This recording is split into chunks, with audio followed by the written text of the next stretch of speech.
ధనలక్ష్మీ దేవిగా వాసవి మాత. మండల కేంద్రమైన బటిప్రూలులో వేంచేసి ఉన్న శ్రీ వాసవి కన్యకా పరమేశ్వరి దేవస్థానంలో దేవి శరన్నవరాత్రి ఉత్సవాలలో భాగంగా మంగళవారం అమ్మవారిని ధనలక్ష్మీ దేవిగా అలంకరించి భక్తులకు దర్శనం కల్పించారు. ఈ సందర్భంగా శంకు ముత్యంతో 150 మంది మహిళలు కుంకుమ పూజ నిర్వహించారు. ఈ కార్యక్రమాలను దేవస్థానం అభివృద్ధి కమిటీ చైర్మన్ సాయిబాబా, బూర్లె అరుణకుమారి, మాటూరి గృహలక్ష్మి తదితర మహిళా కమిటీ సభ్యులు పర్యవేక్షించారు.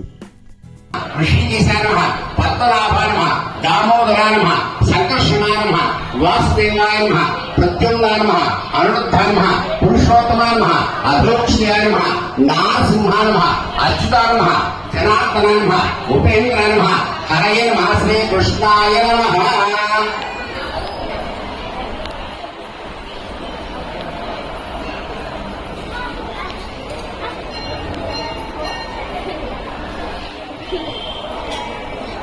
అక్షతలు చేతపరచుకోండి.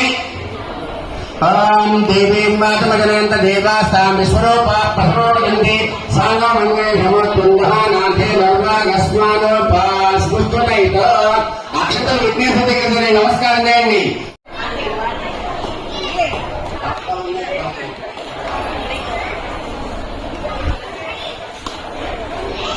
మీరు చెప్పే మంత్రం ఏం చేస్తున్నారంటే చూసి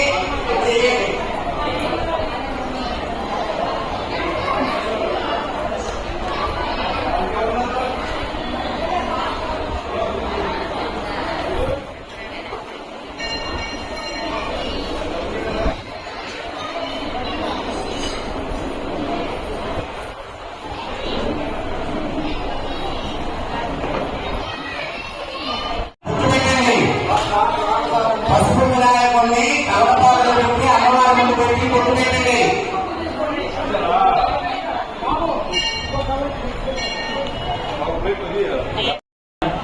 ఏంటి ఈ ముత్యము ధరించడం వల్ల అంటే, మనం స్నానం చేసేటప్పుడు ఆ స్నానం చేసే జలము కనుక మన శరీరం మీద ముత్యము నుంచి పడినట్టయితే అది ఆరోగ్యానికి చాలా విశేషమైనది. అంతేకాకుండా మరి ఇప్పుడు ఈ రోజున మనకి అమ్మని లక్ష్మిగా, సరస్వతిగా, దుర్గగా 3 రూపాల్లో ఈ 9 రోజులు మనం ఆరాధిస్తాం. అయితే దుర్గా రూపంలో కాళికగా, మహిషాసుర మర్దనిగా, పుష్పశ్రేణిగా ఇన్ని అలంకారాలు. కానీ అమ్మ సరస్వతి రూపంలో రేపటి రోజున అమ్మని సరస్వతి మాత్రం మూలా నక్షత్రంలో పూజించుకుంటాం. ఇలా లక్ష్మీ స్వరూపంగా, సరస్వతి స్వరూపంగా, దుర్గా స్వరూపంగా ఈ 9 రోజులు కూడా అమ్మ లక్ష్మీ, సరస్వతి అలాగే దుర్గ రూపంగా ఆరాధించుకుంటాం. మరి ఈ రోజున జరిగేటువంటి సామూహికంగా అమ్మ ఈ రోజున లక్ష్మీ అవతారంగా